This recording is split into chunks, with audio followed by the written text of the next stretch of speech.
ಒಡಿಶಾದಲ್ಲಿ ಭರ್ಜರಿ ಕುಳವನ್ನೇ ಬೇಟೆಯಾಡಿದಂತಹ ಅಧಿಕಾರಿಗಳು ನಗ ನಾಣ್ಯವನ್ನ ಕಂಡು ಅಧಿಕಾರಿಗಳೇ ದಂಗು. ಜೈಲಿನಿಂದ ಎಸ್ಕೇಪ್ ಆಗಿದ್ದ ಅಪರಾಧಿ ಸಿಕ್ಕಿದ್ದೆಲ್ಲಿ ಗೊತ್ತಾ? ಡೆಲಿವರಿ ಬಾಯ್ ವೇಷದಲ್ಲಿ ಬಂದಂತಹ ದರೋಡೆಕೋರರು ಮಾಡಿದ್ದೇನು ಗೊತ್ತಾ? ನೋಡ್ತಾ ಇದ್ದಂತೆ ಶಾಲಾ ಮೇಲ್ಛಾವಣಿಯೇ ಕುಸಿತ, 4 ವಿದ್ಯಾರ್ಥಿಗಳು ಬಲಿ. ನಡೆದಿದ್ದೇನೆ ಈ ಎಲ್ಲ ಸುದ್ದಿಗಳ ಕಂಪ್ಲೀಟ್ ಡೀಟೇಲ್ಸ್ ಕರ್ನಾಟಕ ಟಾಪ್ 20ಯಲ್ಲಿ. ಒಡಿಶಾ ವಿಜಿಲೆನ್ಸ್ ವಿಭಾಗದ ಅಧಿಕಾರಿಗಳು ಭರ್ಜರಿ ಕುಳವನ್ನೇ ಬೇಟೆಯಾಡಿದ್ದಾರೆ. ನೇಪಕ್ ಜೈಪುರ ವಲಯ ಅರಣ್ಯಾಧಿಕಾರಿ ಒಬ್ಬರಿಗೆ ಸಂಬಂಧಪಟ್ಟ 6 ಸ್ಥಳಗಳ ಮೇಲೆ ದಾಳಿ ಮಾಡಿತ್ತು. ಈ ವೇಳೆ ಪತ್ತೆಯಾದ ಹಣ ಮತ್ತು ಆದಾಯಕ್ಕಿಂತ ಮೀರಿ ಇರುವ ಆಸ್ತಿಯನ್ನು ಕಂಡು ಅಧಿಕಾರಿಗಳೇ ಬೆಚ್ಚಿ ಬಿದ್ದಿದ್ದಾರೆ. ಡೆಪ್ಯೂಟಿ ರೇಂಜರ್ ರಾಮಚಂದ್ರ ನೇಪಕ್ಗೆ ಸಂಬಂಧಪಟ್ಟ 6 ಸ್ಥಳಗಳ ಮೇಲೆ ಅಧಿಕಾರಿಗಳು ದಾಳಿ ಮಾಡಿದ್ದಾರೆ. ಈ ವೇಳೆ 4 ಚಿನ್ನದ ಬಿಸ್ಕತ್, ಒಂದೊಂದು 10 ಗ್ರಾಂ ತೂಕ ಇರುವ 16 ಬಂಗಾರದ ನಾಣ್ಯಗಳು ಪತ್ತೆಯಾಗಿವೆ. ಶೋಧ ಕಾರ್ಯವನ್ನು ಮುಂದುವರಿಸಿರುವ ಅಧಿಕಾರಿಗಳಿಗೆ ಬಂಗಾರದ ವಸ್ತುಗಳು ಮಾತ್ರವಲ್ಲದೆ ಅಪಾರ ಪ್ರಮಾಣದ ಹಣ ಪತ್ತೆಯಾಗಿದೆ. ಜೈಪುರದ ಅಪಾರ್ಟ್ಮೆಂಟ್ ಒಂದರಲ್ಲಿ ಬಚ್ಚಿಟ್ಟಿದ್ದ ಕಂತೆ ನೋಟುಗಳು ಪತ್ತೆಯಾಗಿವೆ. ಹಣವನ್ನು ನೋಡಿದ ಅಧಿಕಾರಿಗಳು ಅದನ್ನು ಎಣಿಸಲು ಮಷಿನ್ ಸಹಾಯ ಪಡೆದಿದ್ದಾರೆ. ಸದ್ಯದ ಮಾಹಿತಿ ಪ್ರಕಾರ 1.5 ಕೋಟಿ ಹಣ ಸಿಕ್ಕಿದೆ. 2 ಕಾರುಗಳು, 4 ಬೈಕ್ ಕೂಡ ಸೀಸ್ ಮಾಡಿದ್ದಾರೆ ಎನ್ನಲಾಗಿದೆ. ಕೇರಳದ ಕಣ್ಣೂರು ಕೇಂದ್ರ ಕಾರಾಗೃಹದಿಂದ ಎಸ್ಕೇಪ್ ಆಗಿದ್ದ ಸಜಾ ಖೈದಿ ಪಾಳುಬಾವಿಯಲ್ಲಿ ಪತ್ತೆಯಾಗಿದ್ದಾನೆ. ಗೋವಿಂದಚಾಮಿ ಅಲಿಯಾಸ್ ಚಾರ್ಲಿ ಥಾಮಸ್ ಎಸ್ಕೇಪ್ ಆಗಿದ್ದ ಅಂಗವಿಕಲ ಅಪರಾಧಿಯಾಗಿದ್ದಾನೆ. ಜೈಲಿನ ಕಬ್ಬಿಣದ ಸರಳುಗಳನ್ನು ಕತ್ತರಿಸಿ ಗೋಡೆಯ ಮೇಲೆ ಸೀರೆಯನ್ನು ಇಳಿಬಿಟ್ಟು ಪರಾರಿಯಾಗಿದ್ದ ಗೋವಿಂದಚಾಮಿ ಎಸ್ಕೇಪ್ ಆದ ಸುದ್ದಿ ತಿಳಿದ ಕಣ್ಣೂರು ಪೊಲೀಸರು ಹುಡುಕಾಟ ನಡೆಸಿದ್ದಾರೆ. ಈ ವೇಳೆ ಜೈಲಿನಿಂದ 4 ಕಿಲೋಮೀಟರ್ ದೂರದಲ್ಲಿದ್ದ ಪಾಳುಬಾವಿಯಲ್ಲಿ ಹುಡುಕಾಟ ನಡೆಸಿದ್ದಾರೆ. ಈ ವೇಳೆ ಬಾವಿಯಲ್ಲಿ ಅಡಗಿ ಕುಳಿತಿದ್ದನ್ನು ಗಮನಿಸಿದ ಕಣ್ಣೂರು ಪೊಲೀಸರು ಆತನನ್ನ ಬಾವಿಯಿಂದ ಮೇಲೆತ್ತಿ ಜೈಲಿಗಟ್ಟಿದ್ದಾರೆ. 2011 ಫೆಬ್ರವರಿಯಲ್ಲಿ 23 ವರ್ಷದ ಮಹಿಳೆಯ ಮೇಲೆ ಅತ್ಯಾಚಾರ ಮತ್ತು ಕೊಲೆ ಮಾಡಿದ್ದ. ತಮಿಳುನಾಡಿನ ವಿರುಧಾಚಲಂನ ಗೋವಿಂದಚಾಮಿ ಜೀವಾವಧಿ ಶಿಕ್ಷೆಗೆ ಗುರಿಯಾಗಿದ್ದ. ಈತನನ್ನ ಕಣ್ಣೂರು ಜೈಲಿನ ಹೈ ಸೆಕ್ಯೂರಿಟಿ ಸೆಲ್ನಲ್ಲಿ ಇರಿಸಲಾಗಿತ್ತು. ಸೆಲ್ನ ಕಬ್ಬಿಣದ ಸರಳುಗಳನ್ನು ಕತ್ತರಿಸಿ ಬೆಳಗ್ಗೆ ಜೈಲಿನಿಂದ ಎಸ್ಕೇಪ್ ಆಗಿ ಹೈ ಡ್ರಾಮಾವನ್ನೇ ಸೃಷ್ಟಿ ಮಾಡಿದ್ದ.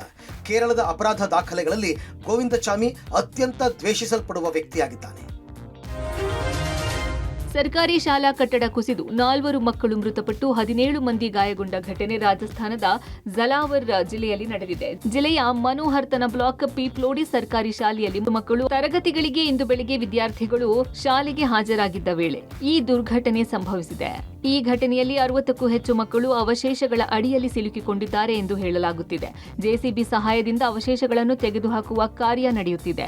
ಗಾಯಗೊಂಡ ಮಕ್ಕಳನ್ನು ಮನೋಹರ್ತನ ಸಿಎಚ್ಸಿಗೆ ಕರೆತರಲಾಗುತ್ತಿದೆ. ಅವರಲ್ಲಿ 3ರಿಂದ 4 ಮಕ್ಕಳ ಸ್ಥಿತಿ ಗಂಭೀರವಾಗಿದೆ ಎಂದು ಜಲವರ ಪೊಲೀಸ್ ವರಿಷ್ಠಾಧಿಕಾರಿ ಅಮಿತ್ ಕುಮಾರ್ ತಿಳಿಸಿದ್ದಾರೆ. ಇನ್ನು ಅವಶೇಷಗಳಡಿ ಸಿಲುಕಿದ್ದ ಮಕ್ಕಳನ್ನ ಶಿಕ್ಷಕರು ಮತ್ತು ಗ್ರಾಮಸ್ಥರ ಸಹಾಯದಿಂದ ಹೊರತೆಗೆಯಲಾಗಿದೆ. ಧರ್ಮಸ್ಥಳದಲ್ಲಿ ಶವಗಳನ್ನು ಹೂತಿಟ್ಟ ಕೇಸ್ ತನಿಖೆಗೆ ಈಗ ಚಾಲನೆ ಸಿಕ್ಕಿದೆ. ಪ್ರಣಬ್ ಮೊಹಂತಿ ನೇತೃತ್ವದಲ್ಲಿ ರಚಿಸಲಾಗಿರುವ ತನಿಖಾ ತಂಡ ಇವತ್ತಿನಿಂದ ತನಿಖೆಗೆ ಇಳಿದಿದೆ. 2 ದಿನಗಳಿಂದ ಸುದೀರ್ಘ ಸಭೆ ನಡೆಸಿದ ಬಳಿಕ ಡಿಐಜಿ ಅನುಚೇತ್ ತಂಡ ಧರ್ಮಸ್ಥಳಕ್ಕೆ ಹೊರಟಿದೆ. ಎಸ್ಪಿ ಜಿತೇಂದ್ರ ಕುಮಾರ್ ತನಿಖಾಧಿಕಾರಿಯಾಗಿ ನಿಯೋಜನೆ ಮಾಡಲಾಗಿದೆ. ಈ ತಂಡಕ್ಕೆ ಅನುಕೂಲವಾಗಲು 20 ಮಂದಿಯ ತಂಡವನ್ನು ರಚನೆ ಮಾಡಲಾಗಿದೆ. ಮೊದಲಿಗೆ ಎಫ್ಐಆರ್ ಮತ್ತು 164 ಹೇಳಿಕೆ ಪ್ರತಿಗಳನ್ನು ಪರಿಶೀಲಿಸಿದ ಬಳಿಕ ಹೇಳಿಕೆ ನೀಡಿದ ವ್ಯಕ್ತಿಯನ್ನ ವಿಚಾರಣೆಗೆ ಒಳಪಡಿಸಲಿದ್ದಾರೆ. ಸದ್ಯ ಸಿಕ್ಕಿರುವ ಅಸ್ಥಿಪಂಜರದ ಡಿಎನ್ಎ ಮ್ಯಾಚಿಂಗ್ ಪ್ರಕ್ರಿಯೆಗೆ ಕಳಿಸಲಾಗುತ್ತೆ. ಬಾಕಿ ಉಳಿದಿರುವ ಅಸ್ಥಿಪಂಜರ ಆದಷ್ಟು ಬೇಗ ಹೊರಗೆ ತೆಗೆಯಲಿದ್ದಾರೆ. ತನಿಖೆಗೆ ಸರ್ಕಾರದಿಂದ ಗಡುವು ಹಿನ್ನೆಲೆಯಲ್ಲಿ ಬೇಗನೆ ಈ ಎಲ್ಲಾ ಪ್ರಕ್ರಿಯೆಗಳನ್ನು ಮುಗಿಸಿ ತನಿಖೆ ಬಳಿಕ ದೋಷಾರೋಪ ಪಟ್ಟಿಯನ್ನ ಕೋರ್ಟ್ಗೆ ಸಲ್ಲಿಕೆ ಮಾಡಲಿದೆ. ಸದ್ಯ ಬೆಳ್ತಂಗಡಿ ಪೊಲೀಸ್ ಠಾಣೆ ಬಳಿ ಇರುವ ಪೊಲೀಸ್ ಕ್ವಾರ್ಟರ್ಸ್ ನಲ್ಲಿ ಎಸ್ಐಟಿ ಕಚೇರಿ ತೆರೆಯಲಾಗಿದ್ದು, ಈ ಕಚೇರಿಯಿಂದಲೇ ಎಸ್ಐಟಿ ತನಿಖೆ ಆರಂಭಿಸಲಿದೆ. ಈಗಾಗಲೇ ಎಸ್ಐಟಿ ಎಲ್ಲಾ ವ್ಯವಸ್ಥೆಗಳನ್ನು ಮಾಡಿಕೊಂಡಿದ್ದು ತನಿಖೆ ಕೈಗೊಳ್ಳಲಿದೆ. ಶವಗಳು ಹೂತಿಟ್ಟಿರುವ ಪ್ರಕರಣಗಳ ಜೊತೆಗೆ ಇನ್ನಷ್ಟು ದೂರುಗಳು ಎಸ್ಐಟಿಯಲ್ಲಿ ದಾಖಲಾಗುವ ಸಾಧ್ಯತೆಗಳಿವೆ ಎನ್ನಲಾಗಿದೆ.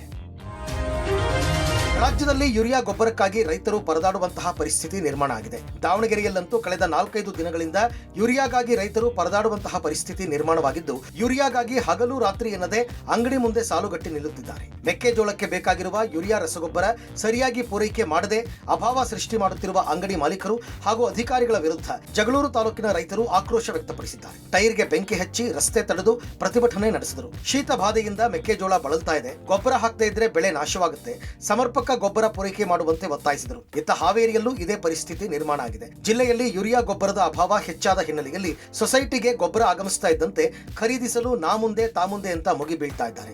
ಇದೇ ವೇಳೆ ಸೊಸೈಟಿ ಸಿಬ್ಬಂದಿ ಹಾಗೂ ರೈತರ ನಡುವೆ ಮಾತಿನ ಚಕಮಕಿ ಕೂಡ ನಡೆಯಿತು. ಒಬ್ಬರಿಗೆ 2 ಚೀಲ ಗೊಬ್ಬರ ಸಾಲಲ್ಲ, ಹೆಚ್ಚಿನ ಗೊಬ್ಬರ ವಿತರಣೆ ಮಾಡುವಂತೆ ಒತ್ತಾಯಿಸಿದರು. ಇಲ್ಲದೇ ಇದ್ರೆ ಉಗ್ರ ಹೋರಾಟದ ಎಚ್ಚರಿಕೆಯನ್ನು ನೀಡಿದರು. ರಾಜ್ಯದಲ್ಲಿ ಯೂರಿಯಾ ಕೊರತೆ ಮನಗಂಡ ಸಿಎಂ ಕೇಂದ್ರ ಕೃಷಿ ಸಚಿವರಿಗೆ ಪತ್ರ ಬರೆದಿದ್ದು ಯೂರಿಯಾ ಗೊಬ್ಬರ ಕಳಿಸಿಕೊಡುವಂತೆ ಮನವಿ ಮಾಡಿದ್ದಾರೆ. ರಾಜ್ಯಕ್ಕೆ 11 17,000 ಮೆಟ್ರಿಕ್ ಟನ್ ಯೂರಿಯಾ ಕೊಡಬೇಕಿತ್ತು. ಈವರೆಗೂ 5,16,951 ಮೆಟ್ರಿಕ್ ಟನ್ ಕೊಡಲಾಗಿದೆ. ರಾಜ್ಯಕ್ಕೆ 6,80,655 ಮೆಟ್ರಿಕ್ ಟನ್ ಯೂರಿಯಾ ಬರಬೇಕಿದೆ. ಕೂಡಲೇ ಒದಗಿಸುವಂತೆ ಮನವಿ ಮಾಡಿದ್ದಾರೆ. ರೌಡಿ ಶೀಟರ್ ಬಿಕ್ಲು ಶಿವ ಕೊಲೆ ಪ್ರಕರಣದಲ್ಲಿ ಮತ್ತೋರ್ವ ಸುಪಾರಿ ಕಿಲ್ಲರ್ ಮಾಲೂರಿನ ರೌಡಿ ಶೀಟರ್ ಕಿರಣ್ ಎಂಬಾತನನ್ನ ಬಂಧಿಸಲಾಗಿದೆ. ನಿನ್ನ ತಡರಾತ್ರಿ ಬಂಧಿಸಿರುವ ಪುಲಿಕೇಶಿ ನಗರ ಎಸಿಪಿ ಗೀತಾ ನೇತೃತ್ವದ ತಂಡ ಮಾಲೂರಿನಲ್ಲಿ ಬಂಧಿಸಿ ಬೆಂಗಳೂರಿಗೆ ಕರೆತಂದಿದ್ದಾರೆ. ಭೀಕರವಾಗಿ ಹತ್ಯೆಯಾಗಿದ್ದ ಶಿವಪ್ರಕಾಶ್ಗೆ ಮೊದಲು ಮಚ್ಚು ಬೀಸಿದೆ ಈ ಮಾಲೂರು ಕಿರಣ್ ಅನ್ನೋದು ಗೊತ್ತಾಗಿದೆ. ಇನ್ನು ಬಂಧಿತರ 9 ಆರೋಪಿಗಳ ಮೇಲೆ ಕೊಲೆ ಕೇಸ್ ಸೇರಿದಂತೆ ಹಲವು ಕೇಸ್ಗಳಿರುವುದು ಬಯಲಾದ ಹಿನ್ನೆಲೆಯಲ್ಲಿ ರೌಡಿಗಳ ಪಟ್ಟಿಗೆ ಸೇರಿಸಲಾಗಿದೆ.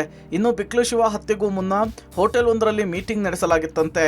ಮಧ್ಯಾಹ್ನ ಮೀಟಿಂಗ್ ಮಾಡಿ ಅದೇ ದಿನ ರಾತ್ರಿ ಬಿಕ್ಲು ಶಿವನ ಮರ್ಡರ್ ಮಾಡಲಾಗಿದೆ. ಇನ್ನು ಬಿಕ್ಲು ಶಿವನ ಹಂತಕರು ಮೀಟಿಂಗ್ ಮಾಡಿದ್ದು ಸಿಸಿಟಿವಿಯ ದೃಶ್ಯಗಳನ್ನು ವಶಪಡಿಸಿಕೊಂಡಿರೋ ಪೊಲೀಸರು ತನಿಖೆಯನ್ನ ಚುರುಕುಗೊಳಿಸಿದ್ದಾರೆ. ಮತ್ತೊಂದು ಕಡೆ ಇವನ್ ಆರೋಪಿ ಜಗದೀಶ್ ವಿದೇಶಕ್ಕೆ ಪರಾರಿಯಾಗಿರುವ ಹಿನ್ನೆಲೆಯಲ್ಲಿ ರೆಡ್ ಕಾರ್ನರ್ ನೋಟಿಸ್ ಅನ್ನು ಹೊರಡಿಸಲು ಸಿಬಿಐಗೆ ಸಿಐಡಿಯಿಂದ ಮನವಿ ಮಾಡಬೇಕು.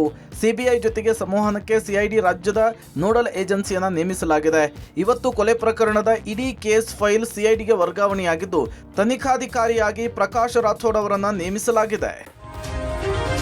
ಒಂದು ಕಡೆ ಸಿಎಂ ಸಿದ್ದರಾಮಯ್ಯ, ಡಿಸಿಎಂ ಡಿಕೆ ಶಿವಕುಮಾರ್ ಕೈ ಹಿಡಿದು ನಾವಿಬ್ರು ಒಂದು ಅಂತಾರೆ. ಮತ್ತೊಂದು ಕಡೆ ದೆಹಲಿಯಲ್ಲಿರುವ ಸಿಎಂ ಡಿಸಿಎಂಗಳ ವಿಶೇಷ ಕರ್ತವ್ಯಾಧಿಕಾರಿಗಳು ಬೀದಿ ಜಗಳ ಆಡ್ತಾ ಇದ್ದಾರೆ. ಸಿಎಂ ವಿಶೇಷ ಕರ್ತವ್ಯಾಧಿಕಾರಿ ವರ್ತನೆಗೆ ಬೆದರಿರುವ ಡಿಸಿಎಂ ವಿಶೇಷ ಕರ್ತವ್ಯಾಧಿಕಾರಿ ಪ್ರಾಣ ಬೆದರಿಕೆ ಅಂತ ದೂರು ದಾಖಲಿಸಿದ್ದಾರೆ. ಸಿಎಂ ಸಿದ್ದರಾಮಯ್ಯ ವಿಶೇಷ ಕರ್ತವ್ಯಾಧಿಕಾರಿ ಮೋಹನ್ ಕುಮಾರ್ ವಿರುದ್ಧ ಈಗ ಗಂಭೀರ ಆರೋಪ ಕೇಳಿಬಂದಿದೆ. ಮೋಹನ್ ಕುಮಾರ್ ಕರ್ನಾಟಕ ಭವನದಲ್ಲಿ ಕಾರ್ಯನಿರ್ವಹಿಸುತ್ತಿರುವ ಹಿರಿಯ ಸಮನ್ವಯ ಅಧಿಕಾರಿ ಹಾಗೂ ಡಿಕೆ ಶಿವಕುಮಾರ್ ವಿಶೇಷ ಕರ್ತವ್ಯಾಧಿಕಾರಿ ಎಚ್ ಆಂಜನೇಯಗೆ ಬೆದರಿಕೆ ಹಾಕಿದ್ದಾರೆ. ಪೂಟಿನಿಂದ ಹೊಡೆಯಲು ಪ್ರಯತ್ನಿಸಿ ಪ್ರಾಣ ಬೆದರಿಕೆ ಹಾಕಿದ್ದಾರೆ ಅಂತ ಖುದ್ದು ಡಿಸಿಎಂ ವಿಶೇಷ ಕರ್ತವ್ಯಾಧಿಕಾರಿ ಎಚ್ ಆಂಜನೇಯ ಸರ್ಕಾರದ ಮುಖ್ಯ ಕಾರ್ಯದರ್ಶಿ ಶಾಲಿನಿ ರಜನೀಶ್ ಹಾಗೂ ಕರ್ನಾಟಕ ಭವನ ನಿವಾಸಿ ಆಯುಕ್ತೆ ಇಂಕೋಗ್ಲಾ ಜಮೀರ್ಗೆ ದೂರು ನೀಡಿದ್ದಾರೆ.